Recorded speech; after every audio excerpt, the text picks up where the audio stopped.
This is one of the symbols of the dojo. This is a writing by the founder of Aikido, the late Grandmaster Morihei Ueshiba.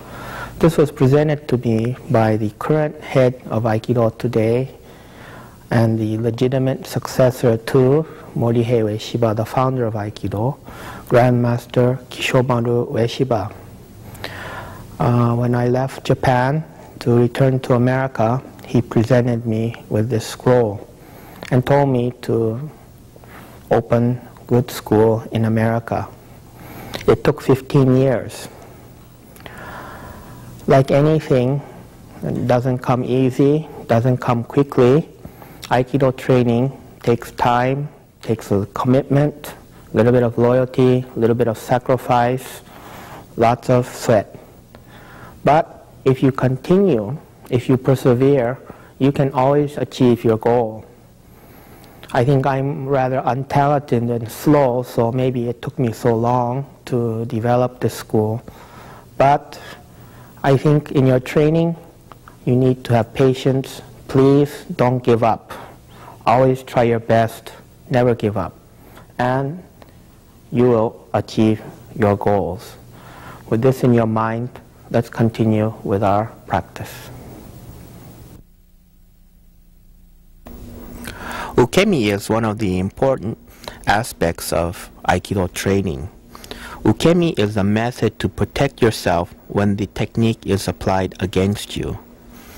It's important to practice the correct method of Ukemi so that you can protect yourself and be safe and free from injury during your practice.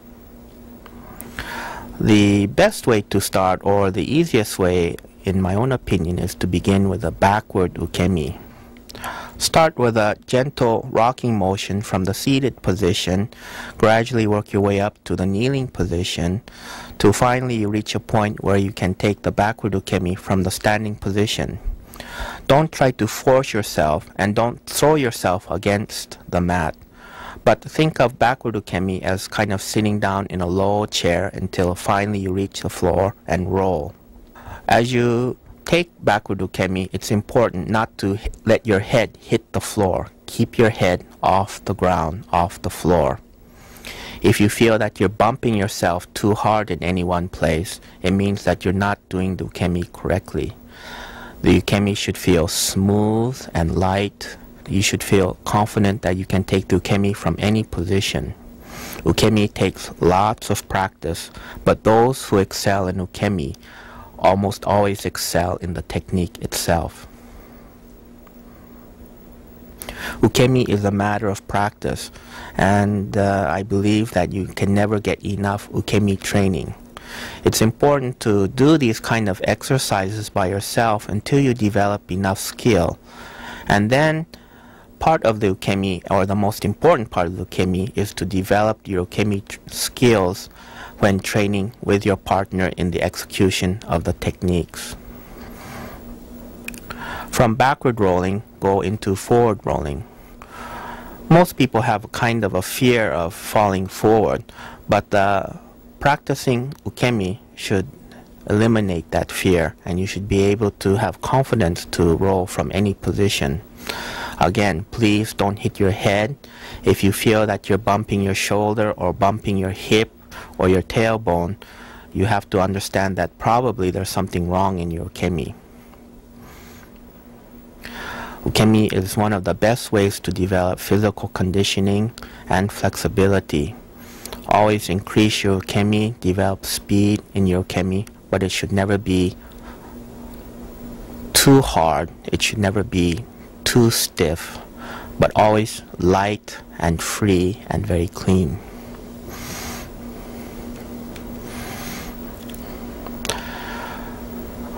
Rolling continuously is another way of developing your skill in Ukemi. You should roll on the right side, roll on the left side, and also practice rolling alternating from right side to left side. Once you learn the basics of Ukemi, there are many ways you can develop your own exercises to further develop your skill. In Aikido, it's important to have equal skill on the right side and left side. Ukemi should be taken from a short distance, very small ukemi, and then one should be able to take very large ukemi too.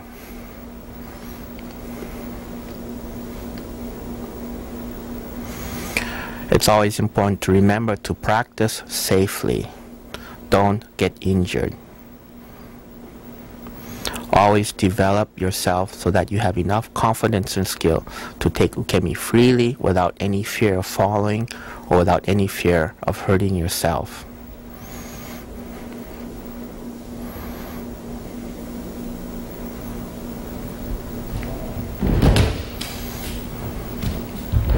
One way of practicing ukemi is to use another person to practice developing height and distance.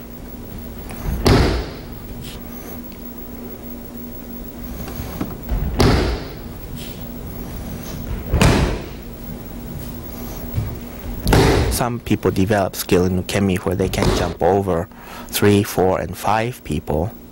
But again, please practice safety first. I can't stress enough how important it is to develop good skill in your ukemi, to develop your training and your practice.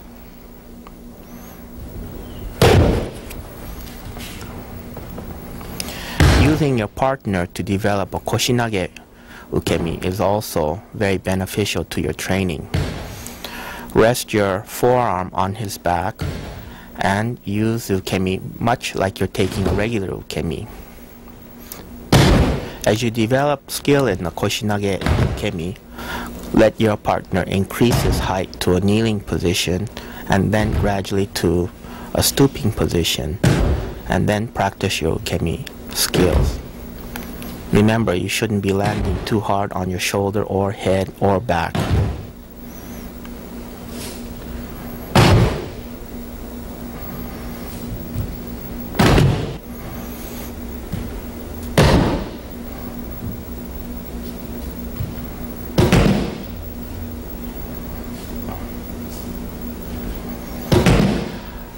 I notice from my own experience that some students have an initial fear of taking ukemi from the hip throw or koshinage.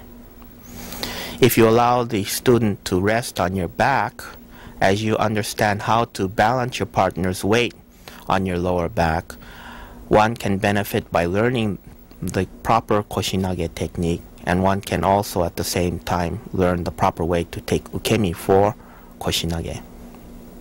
I think one finds that by practicing in this method, that koshinage becomes the easiest way to take ukemi.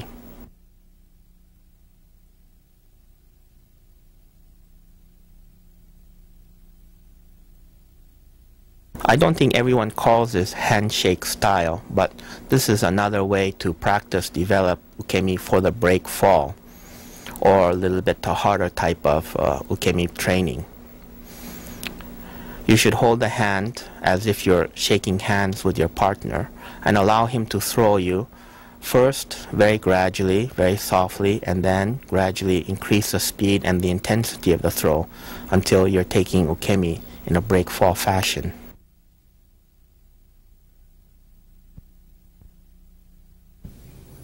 Following same sequence, cutting back this way, basic ikkyo. Now change approach. Step back, turn. Up, behind. Throw. Okay. What we're doing is leading him forward and turning. So in Aikido, not to collide, but lead and gradually bend his movement, bend his power, change the direction. So I'm not trying to stop him. Not trying to stop like this. Okay. Lead and turn, breaking his balance up. Lead, turn, throw. Turn. If you need to, you apply a temi, strike, throw. strike, turn, step, throw. It's coming, strike, and throw. Next, this time wrap around. Same movement, just hand motion is a little bit different. Wrap around, turn. Okay. Turn. Okay. Turn.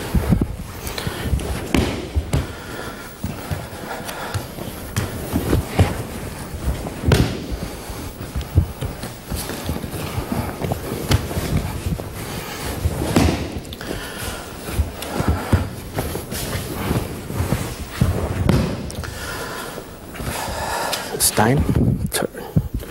Okay, slowly. Strike, coming down, catch, turn. Strike, coming down, turn. And apply same technique. Turn. 시원하게. As you step back, strike, coming down, turn. In this tenching movement, it's important to step back in relation to your opponent's power and the distance he's covering in his attack. Too short, too far is no good. But always blend, always try to harmonize with your opponent's movement. Then you find this kind of technique very easily offsets his balance, and execution of the throw becomes only secondary. Sometimes change the direction. Never stay in the same place. Move. Lead your opponent in ways that he doesn't understand. Always blending with his movement. Always trying to catch his timing. Change wraparound style.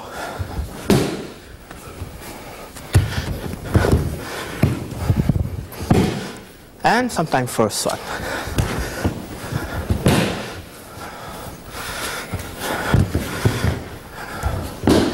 If you need to go slowly, works fine. As long as you blend this motion, catch his timing, works fine. Sometimes, don't show him the technique.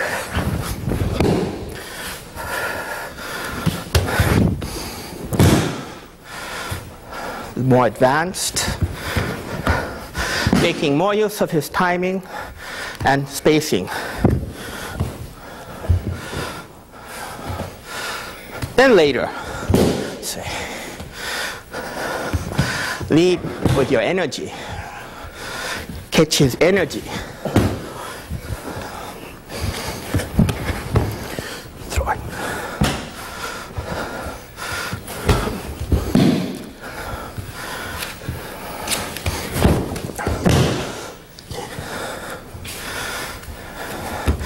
And let your opponent rest. Don't give him bad time.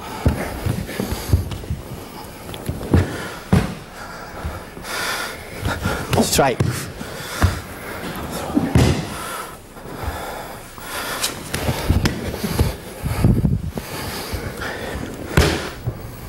Okay, he's grabbing my hand, stepping back, going forward. We see many of these are kind of hand movements, coming this way, coming forward, coming behind, turning, this kind. We've been seeing a lot of this kind of hand movement in Aikido training. This is part of our basic practice. And I think some people wonder, they come, they don't know anything about Aikido, seeing Aikido for the first time. Why only hand movement? Why only hand movement? So maybe Aikido technique appears to be quite limited. Hand movement in Aikido, this is the best way to train to understand your opponent's power. Okay? Actually, when he's grabbing our hand, immobilizing our hand, if he's holding tight, hold strongly, now it's very difficult to move. This is when we're in the biggest danger. I'm trying to get away. second opponent comes, third opponent comes. While I'm trying to get away, his fist is coming. Sometimes foot comes, kick comes, whatever. So the idea, even though he's immobilizing my hand, if I struggle like this, I'm putting myself in big danger, but still I can move easily. Still can move easily. Okay. This is a kind of training that we have to develop, that even though the hand is being restricted, we still have freedom of movement. We still have freedom of movement. Okay. This is important. For instance, in the technique that we've been doing now, strike, pull back, coming forward, using first, second, third, fourth hold. Sometimes we feel like it's very difficult to come back. I feel like if I'm going here, it's going to be very, very difficult. Okay? He's holding very strongly. It's going to be very difficult to come back. If he relaxes, if he's not that strong, I'm stronger than him, I got him at disadvantage, it's easier to come this way and move. But sometimes he's very strong, kind of smart, knows what's going on. Now, very difficult. I feel like it's very difficult to come back. It's easy to change in Aikido. Somehow I feel like I can't break his balance coming back. If I'm struggling here, I'm really wasting my time. I'm really putting myself in danger. So in this feeling, he's holding well, cannot go back, moving side. Same technique. Okay, cannot like this. Sometimes very hard. Okay, side, coming forward. Sometimes when his power is coming this way, very difficult to bring him forward, especially hold strongly. Very difficult to bring forward like this. Very difficult to bring forward. In that kind of case, side is very easy. See? If he's like this, if I pull like this, it's hard. If he's grabbing me, I pull back, it's hard. Makes fist, pull like this, very hard. Sideways, very easy now. So in the case where I feel like it's very difficult to pull him forward, it's very difficult for me to go back, on the side. Okay. Sometimes moving this way. Strike. Distract him more. So he's holding well. Strike. Or move side, cut down. Then same movement, coming forward. Ikkyo technique. Moving side, second hold, moving side, third hold, we've seen before, moving side, catching, fourth hold, and so forth. Then people wonder, what happens if he lets go? Okay, he grabs me.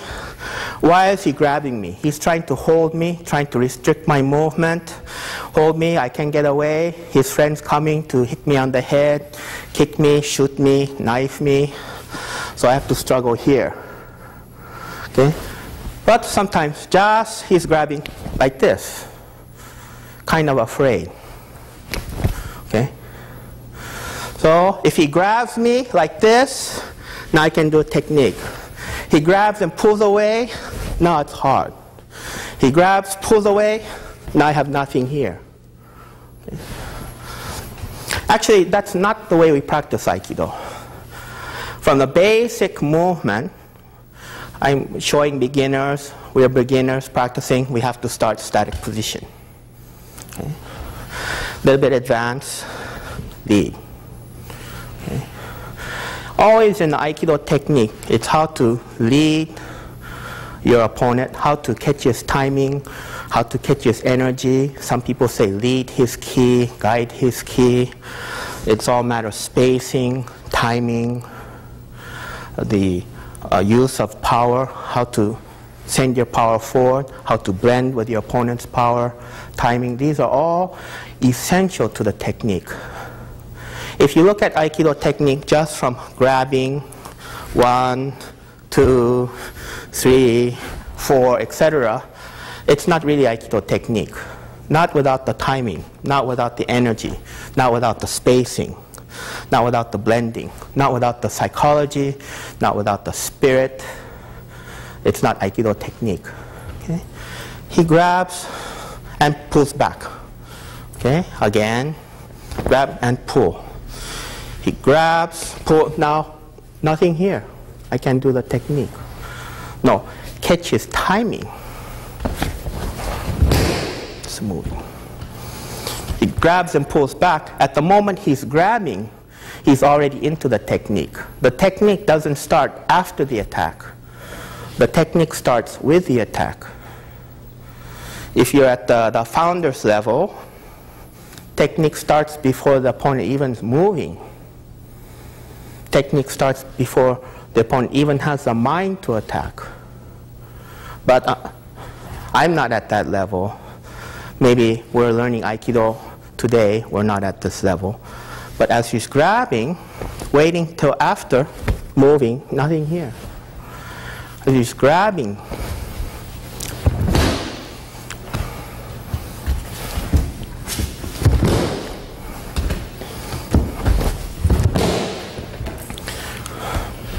already catch.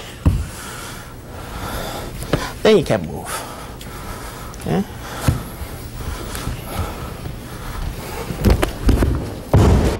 So this question comes up. If he grabs, what happens if he lets go? It's not a question of the technique. It's a question of the timing. It's a question of spacing, a question of his power, which is essential, equally as important as how you move your foot, going forward, going backward, your hand going up, down. The consideration of timing, spacing is equally important. He grabs. Technique is already starting. Even though he lets go, still strike. And I'm already caught his foot anyways. Okay? If he grabs and lets go, this is very difficult. Grab again.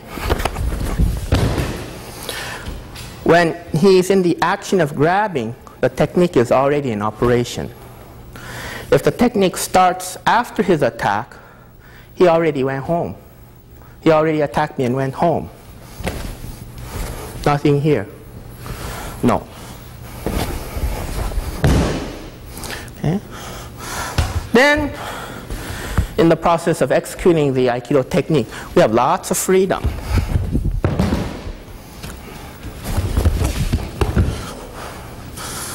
So, in some case, he doesn't want to touch me, but I don't have to touch him either. Okay?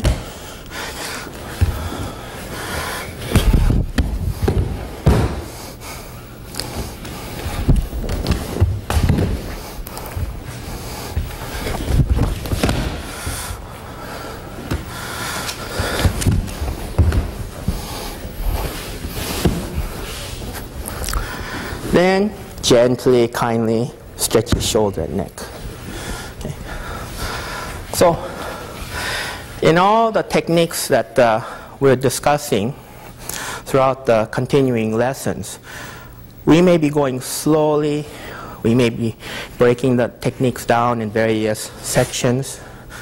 Easy for you to understand, easy for you to catch on to the movement. Which way does my foot go? Which way does my hand go? But in the execution of the technique, we always have to take into consideration the timing, his distancing, spacing, his power, and at the same time, his psychology, his mental state. This is very, very important. When we combine all of this together, then I think we can come closer to what Aiki means, or Aikido. What is Aikido? What is the way of Aiki? This is important, this concept of blending. Blending is not simply going same direction in a mechanical sense. It has something to do with the psychology, spirit, mind, energy. And these are not mystical things, vague things. These are very real things that we have to practice, study, research, and try to understand. It's not separate from the Aikido technique itself. That's why training is so important. He comes, no chance to pull back, No chance to pull back. It's moving.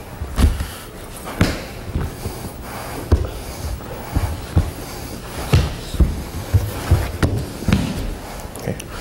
So he wants to escape. So I'm letting him escape. Easy to escape anytime. Anytime he wants to escape, it's okay. Run away, run away, run away, running away, running away, running away.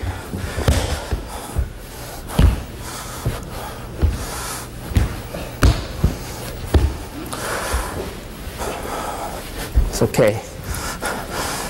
It's not a matter of running away, it's just a matter of this connection that we're maintaining.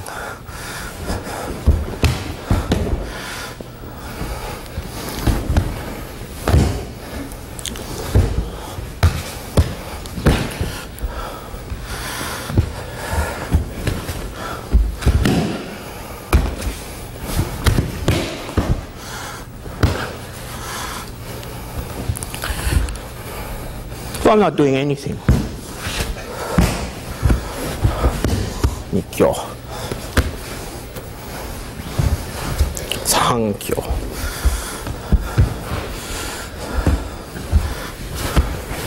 These are all the basic techniques that we've been practicing so far. 4教 Wrist turn. 小投げ So he's trying to run away, I think. I think he's trying to run away from me.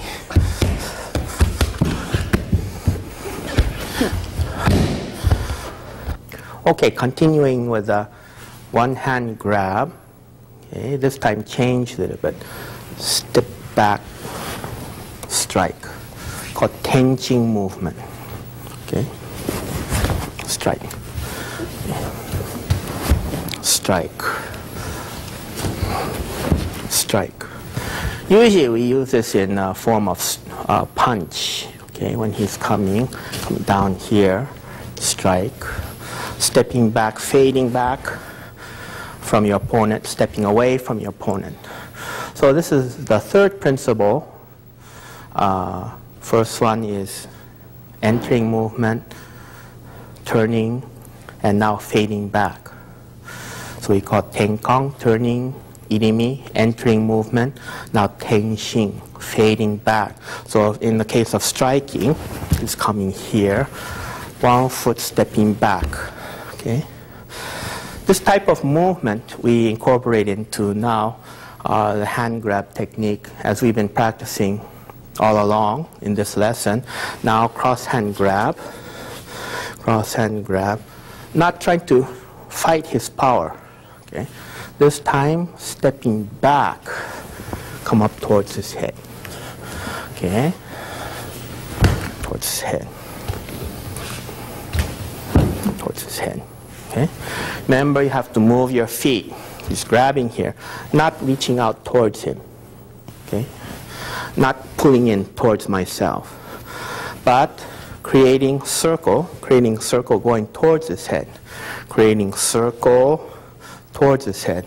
So if I'm here, stepping back, creating circle, going towards his head, just like an ocean wave, moving here and back.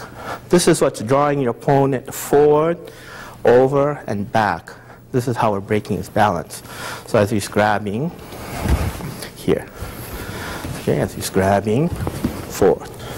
So there's a lead here, as we're discussing the way he grabs, how we catch him into our movement. It's not simply stopping, then trying to bring his hand over. It's not stopping and pulling in. It's not stopping and trying to push forward, but using your body, creating circular movement, making him come in towards me. So in this movement, if his body stops here, not so good. If you draw him into you, much better. Then moving to ikkyo, practicing. It's ikkyo. Number 1 hold. It's number 2 hold. So we've been practicing. Even number 3 hold. Practicing. These all I hope you remember. And some of the other techniques, some of the other attacks, we've been using these basic holds all along. Okay? Inside. Okay? Remember, it's not just grab and then he lets go. Okay? Again, he grabs and pulls back. Nothing here to work with. Grabs, pulls back. Nothing here to work with. Catches movement as he's grabbing. Okay? You have to catch him when he has, at the moment that he's grabbing you, not at the moment he's grabbed you, completed this motion and thinking, oh, I better do something else. As he's grabbing you, catch him. Okay?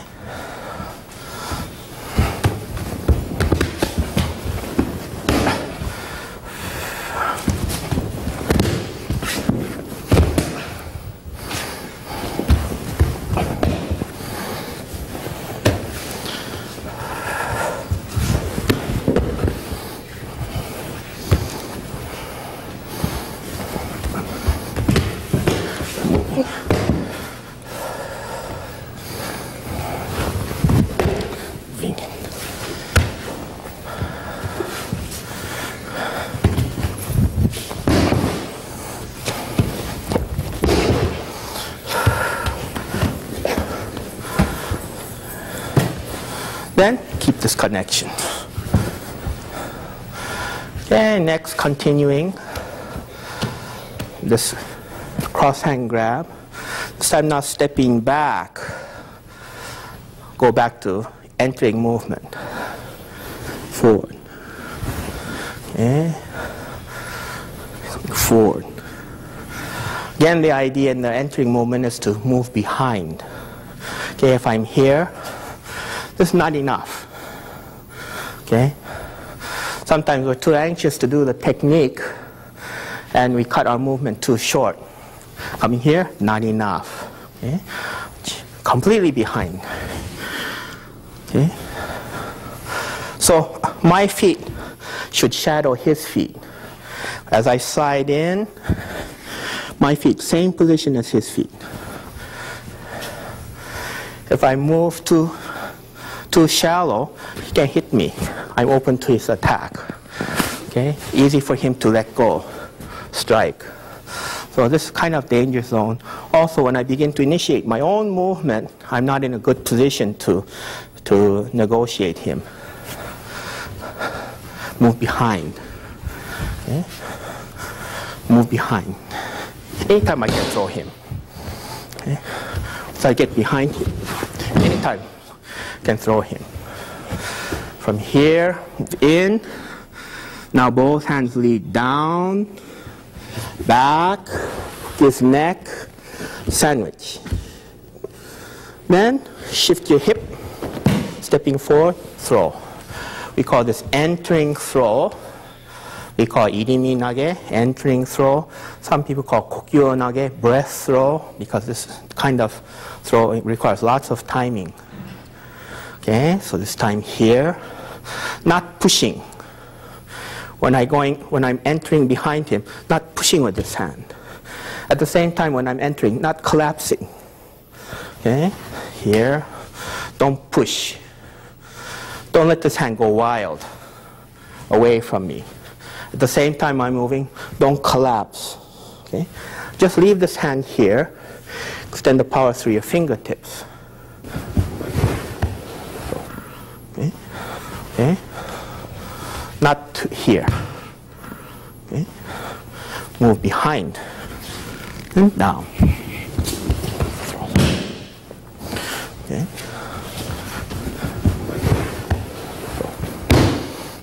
Of course, as we mentioned before, if I just stay here, wait, okay, he can just put his hand away. He can do something else. He can go home. Okay? So, but at the beginning stage, we have to start from this position so we can orient ourselves, so we can judge distance, understand the spacing. We need this step in order to practice the technique. Okay? So static position, move behind. Static position, move behind. Static position, move behind. Then from the static position, here, then down, back, up, hook, step forward, throw. As you advance, as you develop the technique, as you begin to understand your opponent's timing, his spacing, as you begin to understand the way his power moves, when you begin to understand how to neutralize his attack, neutralize his strength, how to step out of the line of fire, how not to collide with him, then we can move more in the sense of blending with his motion. So basic movement, step, down, back, up, turn, throw. The layers. Catch his timing. As he's grabbing, it's here. So not trying to move into him. The same effect is just leading him. Leading him. Okay? He grabs strongly. That's right. Very strong. Now maybe hard to move. But if I lead him, boom, you need to throw. Can move. Okay. Next, catch his wrist.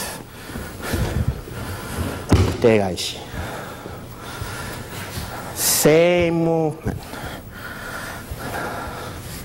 Same movement. But this time, instead of coming to his neck, this time coming to his wrist. Okay. Here, moving, coming to his wrist. Then in practice, we get too anxious to grab his hand. So it looks like this. Okay. I got his wrist, this is correct. But now I'm still open to his other attack. Okay? I'm still in front of him. So I'm still in danger. So even though our hand's coming to his wrist, we still have to think about our body position in relation to our opponent behind. Okay? Not here. Okay? Not here. Behind. Then both hands bring down. Then turn his wrist over. Pin. Okay?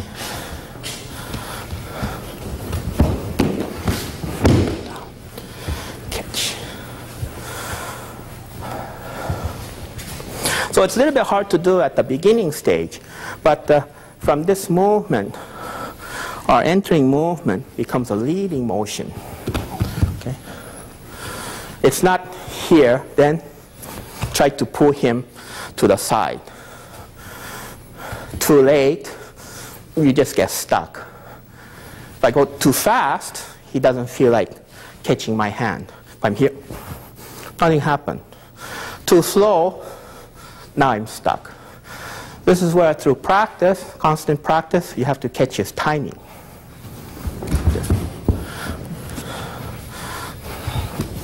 Catch his timing. So I think it looks very easy, but somehow takes a long time to understand. This is too hard. Okay. If I go like this, nothing happened. Catch his proper timing.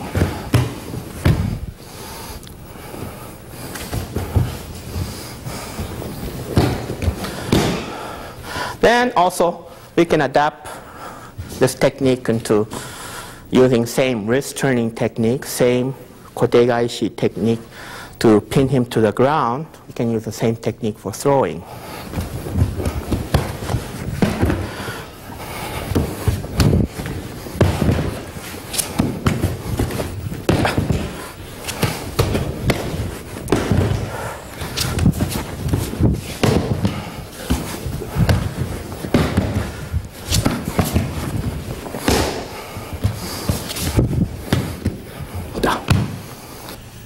Okay, one more hand change in this group. Okay, moving back, coming forward. Okay, this time hands circling outside and inside. Okay, Hands outside, side. So leading his arm in a circle. The main point is to be sure you're moving your body back at a 45-degree angle, stretching his arm before you begin guiding his hand. Okay? If I'm standing here and try to twist his arm, if he's grabbing with lots of power, cannot. It's going to be very difficult, very difficult. But even though he's holding strongly, if I step back, stretch, it becomes very easy. This can be very difficult. Can be very difficult. Stretch, stepping back 45-degree angle, stretch, come over, hook. Okay? Stretch, hook. And guide in a circular manner. Don't try to force his hand, but let it stretch and guide it in a circular manner. Then from here, stretch, guide, catch. Going back to wrist turn. Here.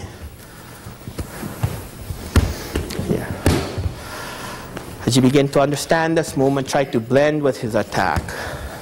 And you're moving, stretching, guiding his hand as he's grabbing you.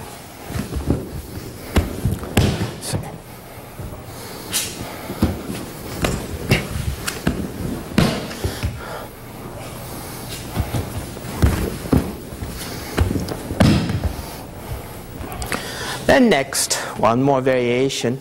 This time, hands coming over. If you grab, try to twist his hand, you're going to have problems again. If I grab and try to twist his hand, I'll have problems. Just turn. Again, using your whole body, pull back, just turn.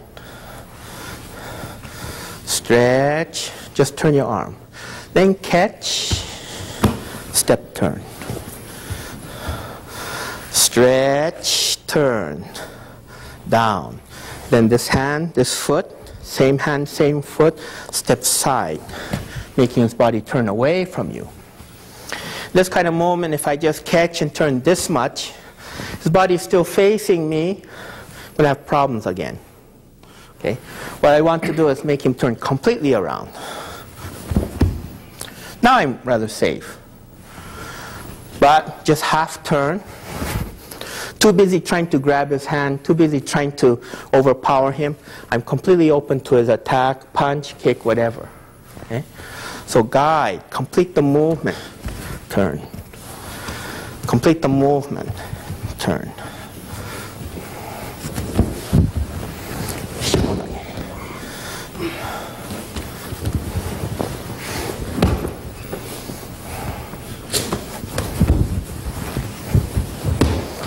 And also we can go back to wrist turn technique.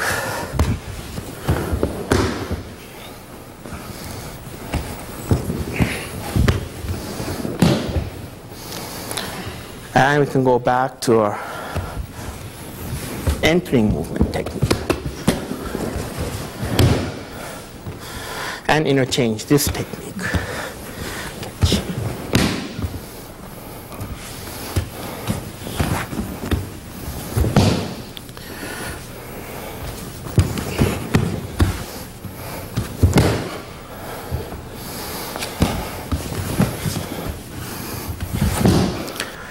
When students come into Aikido, everyone wants to learn about ki. Everyone heard about the magical power or mystical power or mental power of ki energy. In Chinese we say qi, which is the vital energy. We have many names for it: force, universal law, nature, whatever you want to call it. I think it's very important to be careful. You must study this very, very well. And you must, I believe myself, that you must look at this from the standpoint of your training, from the standpoint of your technique, not from theory, not from conversation in the coffee house, not over tea, but something you really have to study for yourself and become enlightened to through your own training. one thing I noticed between practitioners in the East and West, in the Westerners, generally, and I include myself too, we look at things more rationally. Why? What is the reason? Why? Must be logical, must be scientific, must be able to conceptualize, categorize, give it a name, give it a value, measure it. We look at things like this. Very difficult. In the East, I know among my Japanese students, they always ask, does it feel like this way? Or does it feel like that way? Or does it have this sense? Or does it have that sense? My American students always ask, why? How? Somehow find a balance. Find the reason, but find it experientially too. Try to feel it too.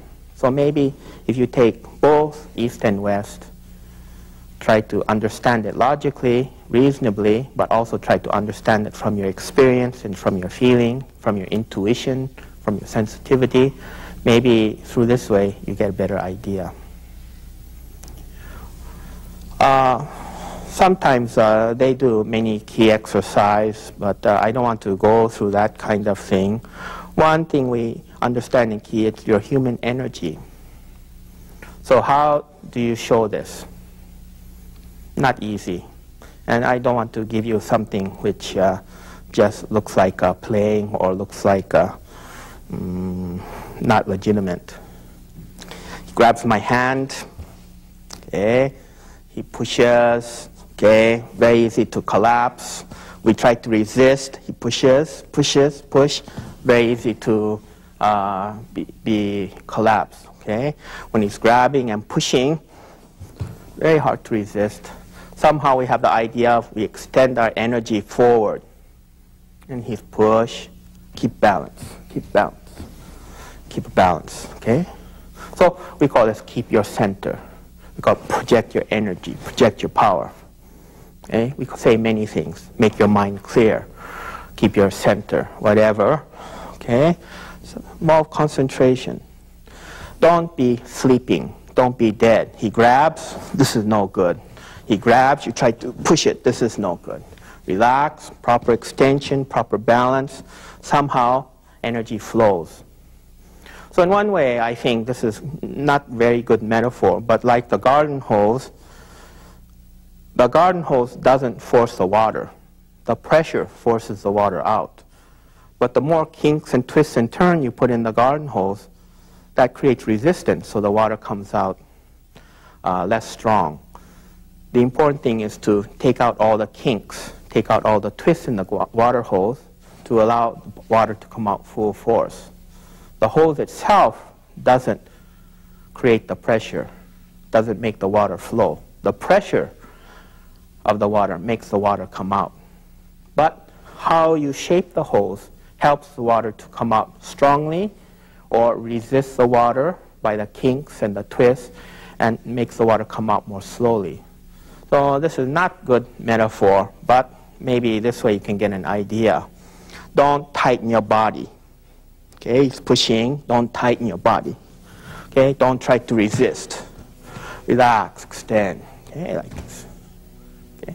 Then using a key, not just a way to stand still, not just a way to overcome his resistance. As he's grabbing, use his power, lead his power. This is also how we can study, how we can try to understand ki. Not he grabs, now try to pull away, try to make a movement, but so leading here. Of course, if I'm too late, this is no good. Too fast, he doesn't grab. But how do you catch his movement? How do you catch his timing? Somewhere here we can find a hint, we can find a link to ki energy. If I just go here, you naturally stop. Too late, a little bit trouble. To find the right timing. Then later, use this one. So leading his ki, disturbing his ki, breaking his timing, establishing my power, establishing my center, establishing my balance, all these are links to ki. He's coming, very easy, leading his ki downwards. He's coming, leading his energy around. So it doesn't, ki doesn't mean to be completely passive, but doesn't mean to be completely aggressive. I think, from my own understanding, create a balance. There's an old saying, breath is life. Breathing exercises in Aikido are a very important part of training, but each teacher seems to have their own method. The type of method that we're demonstrating is the most basic method for Aikido breathing. It's very, very important to keep your balance, make your mind very, very calm. Inhale through your nose, exhale through your mouth in a very quiet ah sound. It's important not to try to force the breath, and it's very important not to put too much power or strength into your shoulders or neck muscles. Remain relaxed. It's also very important, as I mentioned before, to keep your balance. Breathing exercises develops mental calmness, develops centeredness, develops balance, and gives you a sense of the internal aspect of the Aikido technique. Don't try to find a state of bliss, but concentrate on what's going on as you inhale and exhale. Breathing is not magic. There's nothing mystical about it. It is just a practical way of developing your mental calmness and mental balance.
Aikido is a lifetime study.